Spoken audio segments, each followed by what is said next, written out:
तुम? शर्म आती मुझे तुम्हें अपना रिश्तेदार कहते हो। रिश्ता तोड़ क्यों गए? कहो अपनी बहन से मेरा घर छोड़ के चली जाए। मैंने उसे कब का छोड़ दिया है। अरे शालिनी का शुक्र मनाओ कि उसकी वजह से तुम सलाखों के पीछे नहीं हो। अपनी बहन के इतने गुण भी मत गाओ। मैंने जो कुछ भी किया है खुलेआम किया है।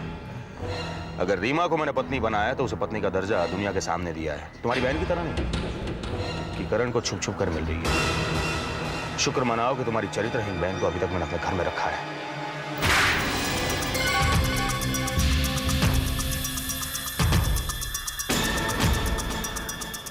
आइंदा से मेरी बहन का नाम अपनी जुबान से लिया देखना तो।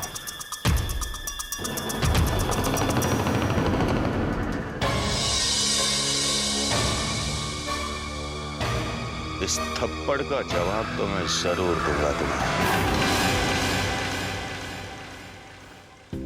ज्योति, तुमने मेरे सवाल का जवाब नहीं दिया।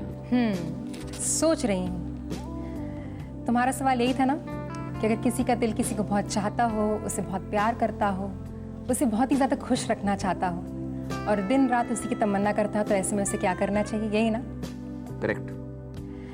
तो इसका जवाब सिर्फ एक है, बहुत सीधा सा, फौरन शादी कर लेनी चाहिए। इसका मतलब ये है कि मैं उसे प्रपोज कर दूं? किसे? कि भाई उसे जिससे मैं शादी करना चाहता हूं, शालिनी को। शालिनी? पर वो तो पहले से ही शादीशुदा है। हाँ है शादीशुदा, मुझे मालूम है, लेकिन सिर्फ नाम के लिए। तुम मेरा मतलब समझ रही हो ना? मैं समझ रही हूँ करण, लेकिन तुम अपनी नजरें इधर उधर दौड़ाकर क्यों नहीं देखते? तुम्हें एक नहीं, हजारों ऐसी लड़कियां दिखेंगी जो तुम्हें अपने पति के रूप में पाकर अपने आप को बहुत किस्मत वाला समझेंगी। तुम पता नहीं क्यों एक ऐसी लड़की के साथ रिश्ता जोड़ना चाहते हो जो पहले से एक रिश्ते में बंधी हुई है। ज्योति, मैं तुम्हारा कंसर्न समझ रहा हूं। मैंने अपनी नजर उठाकर देखा, आसपास भी अपनी नजरें घुमाई, हजारों चेहरे नजर भी आए, लेकिन जब भी अपनी आंखें बंद की तो नजरों के सामने सिर्फ एक ही चेहरा दिखाई दिया, शालिनी। सिर्फ शालिनी। बस अब मैं और बर्दाश्त नहीं करूंगा। तुम्हारे उस दो कौड़ी के भाई ने मुझ पर हाथ उठाया, मुझ पर। हाँ, तुम दो कौड़ी की हरकतें करोगे तो और क्या हो सकता है? हो सकता है, बहुत कुछ हो सकता है, और मैं करके दिखाऊंगा। उस बदतमीज भाई की लाडली बहन को इस घर से धक्के मार के बाहर निकालूंगा, तब उस जनाब की शान ठिकाने पे आएगी, समझी? अच्छा, तुम्हें लगता है कि मैं घर छोड़ के चली जाऊंगी? हाँ, कभी नहीं। अरे इसके जैसी घटिया औरत मैंने जिंदगी में नहीं देखी है। देख, अगर मैं अपने आई पे आ गई ना तो तुझे कहीं का नहीं छोड़ूंगी मैं, समझ रखी है? अच्छा, और कोई कसर बाकी छोड़ी है आपने? अभी तूने मेरा गुस्सा देखा ही कहाँ है? तेरे भाई ने मेरे बेटे पर हाथ उठाया है। अरे तेरा भाई तो क्या, तेरे पूरे खानदान को श्राप देती हूँ मैं कि सब मौत के मुंह में जाएंगे, और मेरा श्राप कभी खाली नहीं जाता, समझ गई? लो, आ गया इनके यार का फोन, या इनके खानदान वालों का होगा। हेलो, मैं शालिनी से बात। जी नहीं, आप उससे बात नहीं कर सकती, लेकिन हाँ, आपकी बेटी आपके घर पहुंच जाएगी। जी भर के गले लगा के बात कर लेना उससे। ये क्या कह रही हैं आप? जो कह रही हूँ ठीक कह रही हूँ। अरे कैसी घटिया औरतें पैदा की है आपने। आपके बेटे ने मेरे बेटे पर हाथ उठाया है, मेरे बेटे पर। आपके बेटे ने जो कुछ किया उसके लिए एक थप्पड़ तो बहुत कम सजा है। घटिया औलाद पैदा करने के ताने आप मुझे मत दीजिए। घटिया संस्कार तो आपने दिए अपने बेटे को, जिसने मेरी बेटी की जिंदगी तबाह कर दी। इस माँ के दिल से दुआ निकलेगी, सिर्फ बद्दुआ, सिर्फ बद्दुआ,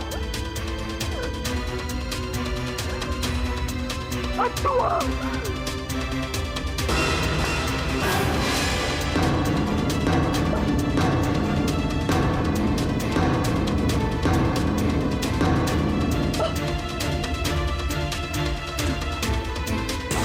लगता है तेरी माँ को दिल का दौरा पड़ा है।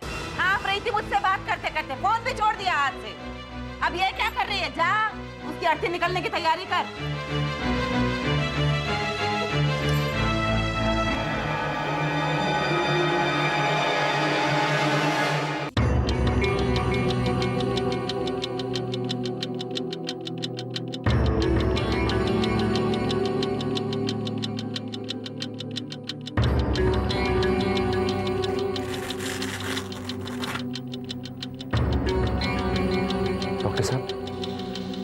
माँ ठीक तो है ना? फिलहाल तो बचाव हो गया है, लेकिन ऐसा लगता है किसी टेंशन की वजह से इनका ब्लड प्रेशर काफी हाई हो गया था, जिसकी वजह से बेहोश भी हो गई। लेकिन आगे से ख्याल रखिएगा कि इनका ब्लड प्रेशर कंट्रोल में रहे। मैं कुछ दवाइयाँ लिख देता हूँ।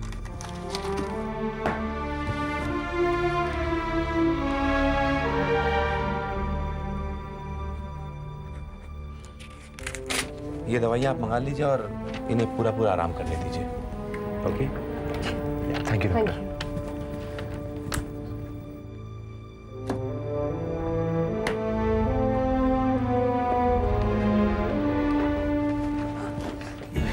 भैया, भैया क्या हुआ माँ को? सब ठीक तो है ना? शालिनी, ये सब मेरी वजह से हुआ। तुम अपने आप को संभालो। सब मेरी वजह से हुआ। दीदी, माँ का ब्लड प्रेशर हाई हो गया था, अभी माँ बिल्कुल ठीक है। नेहा तुम शालिनी को ले जाओ, मैं माँ के पास बैठा हूँ।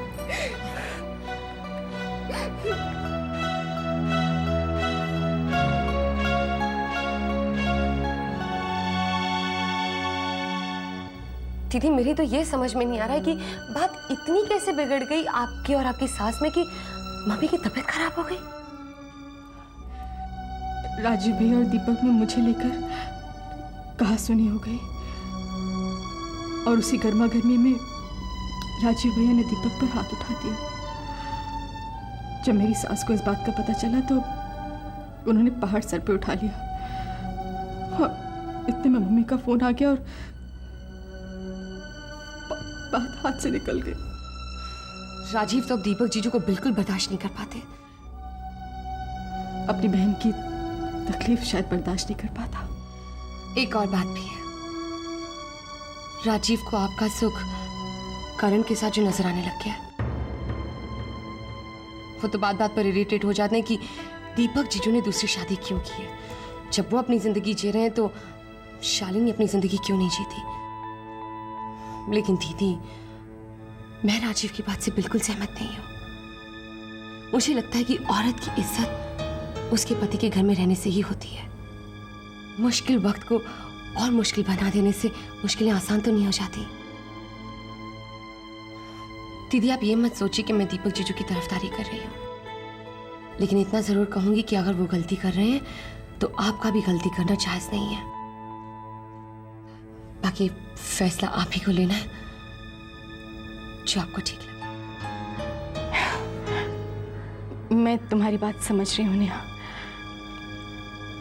राजीव भैया से कहना कि ये मेरे और दीपक के बीच का मामला है, इसमें ज्यादा दखलंदाजी ना करें तो बेहतर होगा। राजीव बेटा मत उलझाओ खुद को। शालिनी और दीपक के मामले तो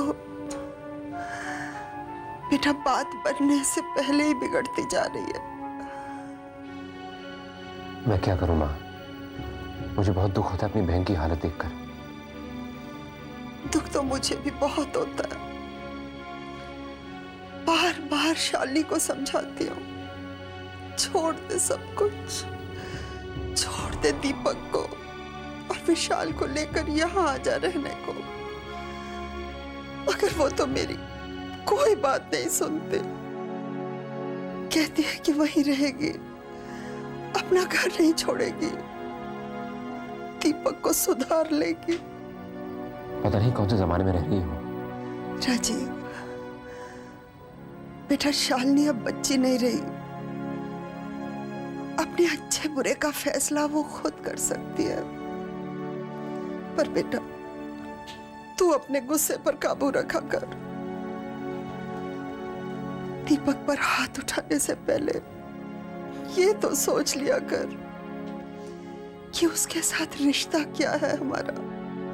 कौन से रिश्ते की बात कर रही हो तुम माँ? रिश्ते तो सारे तोड़ दिए उसने दूसरी शादी करके। देख राजीव, मैंने अभी तुझे समझाया ना, और तू। अच्छा मैं समझ गया, आप फिक्र मत करो। मैं बिल्कुल बिल्कुल दखलंदाजी नहीं करूंगा। आप सिर्फ अपना ख्याल रखो। चलती हूँ।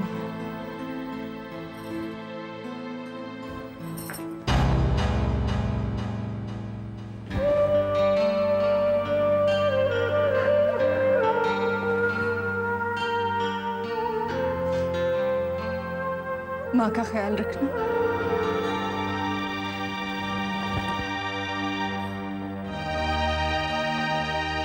मेरा बस चले तो मैं दीपक और उसकी माँ को। बस कीजिए आप। देखा आपने, आपके गुस्से की वजह से बात कितनी आगे बढ़ गई। ना आप दीपक जीजू को थप्पड़ मारते और ना बात इतनी आगे बढ़ती। तू क्या करता मैं? तू क्या करता क्या मैं? दीपक के आगे हाथ जोड़कर खड़ा हो जाता, कहता कि नहीं आपको तो हक है, सताइए, दुख दीजिए मेरी बहन को। क्या चाहती क्या हो तू? मैं बस यही चाहती हूँ कि आप शालिनी दीदी और दीपक जीजू के घर के मामले में इंटरफेयर ना करें। और अपनी बहन को मारने के लिए छोड़ दूं मैं? इंटरफेयर करके भी क्या फायदा, कुछ भी तो नहीं। और दीदी अभी खुद मुझे कहकर गई है कि वो नहीं चाहती कि आप दखलंदाजी करें। इस तरह क्यों देख रहे हैं मुझे? यकीन नहीं आता मेरी बातों पर? तो ठीक है, जब वो अगली बार आएंगी तो पूछ लीजिए उनसे।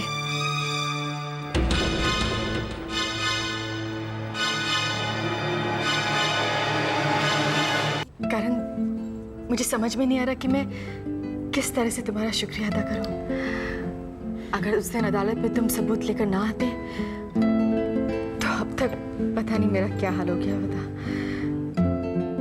क्योंकि विशाल को खो देने का गम मैं बर्दाश्त नहीं कर पाती। और मैं तुम्हें दुखी नहीं देख सकता शालिनी। मैंने कुछ नहीं किया है, सिर्फ सच्चाई का साथ दिया।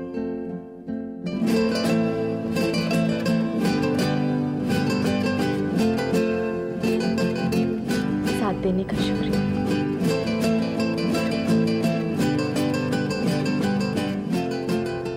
शालिनी, तुम हमेशा के लिए अपना हाथ मेरे हाथ में क्यों नहीं दे देती? देखो, मैं तुमसे वादा करता हूं कि किसी तरह के दुख को, किसी तरह के गम को तुम्हारे आसपास भटकने नहीं दूंगा। मैं तुमसे शादी करना चाहता हूं शालिनी।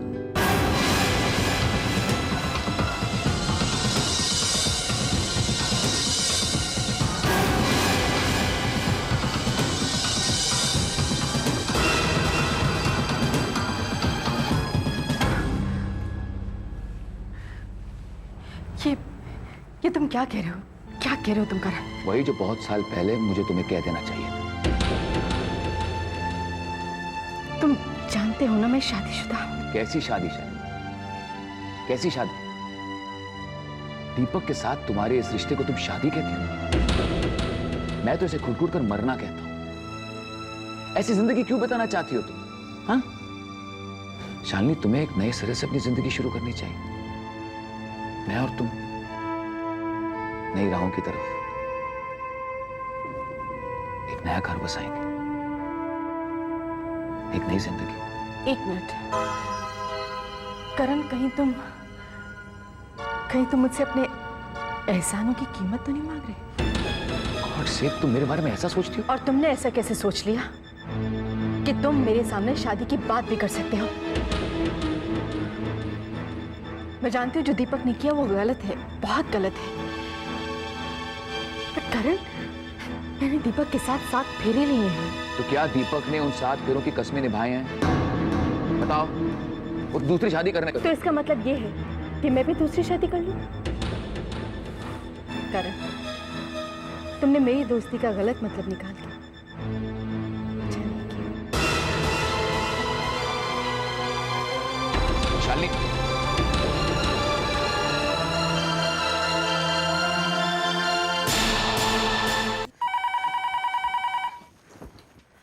हेलो। हेलो माँ, मैं राजीव बोल रहा हूँ। हाँ राजीव बेटे, कैसे हो? मैं तो ठीक हूँ, लेकिन माँ की तबीयत ठीक नहीं है। क्या हो गया उन्हें? उन्हें बहुत हाई ब्लड प्रेशर हो गया है। डॉक्टर ने कहा है कि कंप्लीट बेड रेस्ट की जरूरत है। बेटे उनका ख्याल रखिए, हम आएंगे हाँ वहाँ उनसे मिलने। जी नहीं, आपको यहाँ आने की कोई जरूरत नहीं है। अरे नेहा तुम? हाँ मैं। बेटे नेहा, अगर किसी भी तरह की मदद चाहिए तो। जी नहीं, हमें किसी भी तरह की कोई भी मदद की जरूरत नहीं है। अपना घर और अपनी बीमार सास को मैं अच्छी तरह से संभाल सकती हूँ। ये तो राजीव ने बता दिया, वरना मैं तो किसी अहरे गहरे को बताने वाली भी नहीं थी। नेहा, हम क्या गैर हो गए तुम्हारे लिए? और क्या, अपने घर पर जो आपने मेरे साथ किया है उसके बाद तो मैं ऐसा ही कहूंगी ना। नेहा, नेहा।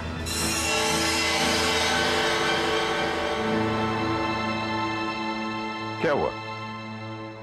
किसका फोन था? राजीव का था। उसने ये बताने के लिए फोन किया था कि गायत्री देवी की तबीयत कुछ ठीक नहीं है।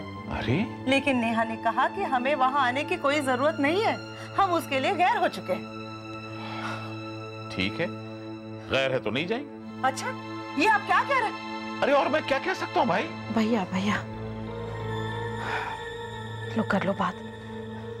ये सब कुछ मेरी वजह से ही हो रहा है। उस रोज अगर मैं नेहा के साथ वो सब बातें नहीं करती तो आज कम से कम ये दिन नहीं देखना पड़ता। राम राम राम, सब मेरी वजह से हुआ है। विद्या, अपने आप को दोष मत दो।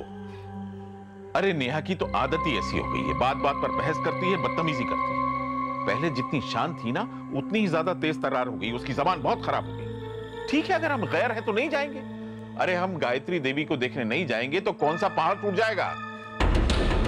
सुनिए, जरा सुनिए। राम राम, लोहा दब चुका है, यही असली वक्त है चोट लगाने का। लोहा वही आकार लेगा जो मैं चाहूं।